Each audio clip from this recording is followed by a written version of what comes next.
This is the title of my presentation, and today I'm going to talk a little bit about civil society social services and how they're capable to develop social innovation in the context of fragility. The reason why I decided to try to look at this topic is because in research and policy of social innovation focuses predominantly on welfare systems in advanced economies where public spending or welfare is relatively high.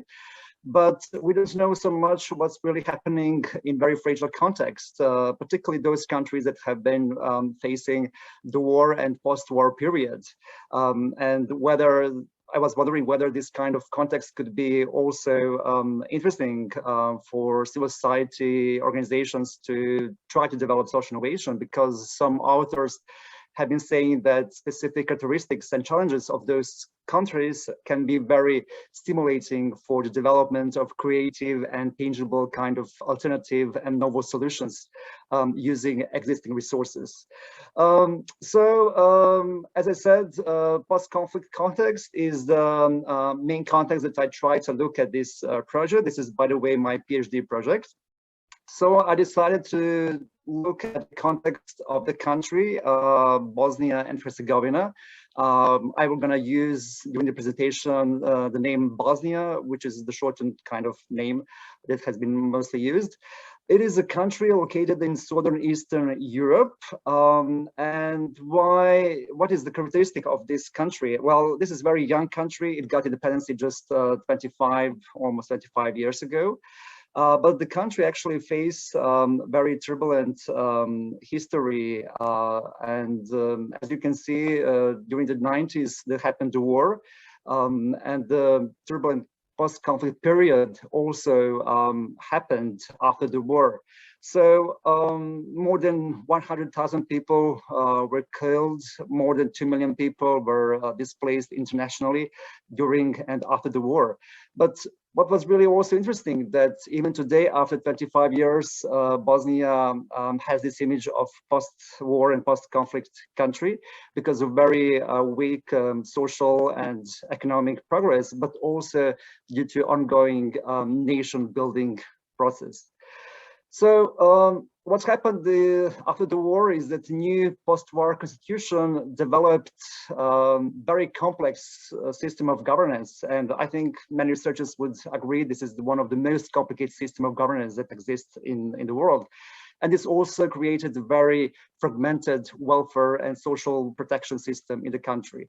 So the public welfare system, public social services, they do exist, but they're very limited to respond to the problems that exist in society and to try to find adequate solutions for increased needs of vulnerable citizens in Bosnia. So they are very limited in terms of providing modern, adequate kind of services and to address user risks. They usually have some outdated approaches. They're very overly complicated administrative procedures. They also have financial restrictions, and the social sector has been marginalized by politicians and public decision makers. So what also happened during the 90s and during the post-conflict period is that Bosnia was actually invaded by a huge number of international development organizations, different kind of organizations, bilateral organizations, and some of them are still very active in the country after 25 years. Actually, those international organizations, they do have I would say they are the main institutional actors in the country right now because they bring money and they brought a lot of resources to the country. So what's happened is that they have also a very important role in establishing local civil society sector and civil society organizations. We saw actually mushrooming of civil societies after the war. Currently, there are approximately 27,000 of civil society registered in Bosnia. And there are a lot of things going on. The policy dialogue and cooperation between local civil society organizations, international donors, and the public social sector exist. Very often, civil society organizations have been seen as strategic partners in the implementation of international donor policies, enabling them to become more actively involved in strategies of government and influence social policy. But apart from that, there are a lot of critics, and whatever you can find in the field of international social development, it is possible also to see in the case of Bosnia and Herzegovina. A lot of donor dependency happens, of course. Very often critics would say that civil society have been somehow detached from the needs of citizens. They've been more interested in the needs of international donors, etc. So I was quite interested because the country doesn't have any kind of mechanisms that would support innovation. Social innovation is still not the term that has been used in the country. It's not been so very familiar with that. Neither civil society organizations are not so much familiar with the term social innovation. So I was interested, is it possible that we can find something interesting in this context? And I wonder what kind of processes do happen if civil society organizations are active in developing in the post-conflict context. So as I said, this is a PhD project. Today I'm going to just present briefly the findings from the qualitative part. The quantitative part also involved the survey, which I'm just now analyzing. So the qualitative part included the interviews, 15 semi-structured interviews with the representatives of local civil society organizations, international aid donor organizations, and local government. And the results actually showing that civil society organizations have been doing really a lot of interesting things. First of all, they've been very engaged in transnational networking. Most of those organizations actually have been saying that in Bosnia, they often very involve themselves in active collaboration at European level.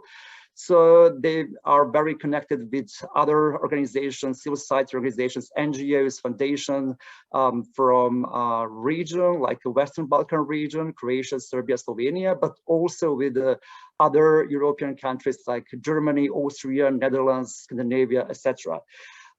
And they actually get a lot of benefits from participation in such networks and cooperation with other civil society organizations because they are able to identify really interesting solutions to shared problems. They have a chance to exchange knowledge, tools, experiences, and information. Network partners help them to transfer best practices and lessons learned concerning specific themes and issues. Then what I also identified is coping and adapting process, because during this networking, society organizations also have been very active in trying to identify really interesting new practices and new models, and they try also to adapt them to Bosnian context. So contextual modification is a very important process for civil society organization during this transnational networking. Okay, I'm trying to change, but something's happening. Relationship building is another process that can be seen because they created very strong connections with local civil society organizations, but also with public service providers. And this is helping them to create maybe some new kind of solutions, but also to improve welfare services provision in terms of creating more innovative community-based preventive services, some new models, some new practices that have not been existed in the welfare system. And what I also interesting find that services they have created, they innovated in various ways through involvement of service users in service design, developing some novel prevention methodologies, also developing cross-sectoral collaboration, creating co-financing, co-production kind of processes in terms of the service provision, improving services standards using digital platforms, and providing services at the lower cost. However, there are certain threats, and threats are actually connected with the institutional collaboration with the public institutions, because usually governments do not recognize their role and their effects they produce in the field of social welfare. There's also lack of regulation and policy that will support social innovation. There is still very strong organizations donor dependency role. So because of that, they're not always well positioned to advocate with governments at higher level. And what is also happening that international donors are moving from the country, they are withdrawing from Bosnia, they're going to some other countries. So this is actually also affecting the stability of those social innovative services and projects, and makes difficulties to obtain funding to replicate and scaling up innovative projects and models. So briefly, this is what I tried to present for you today. Thank you.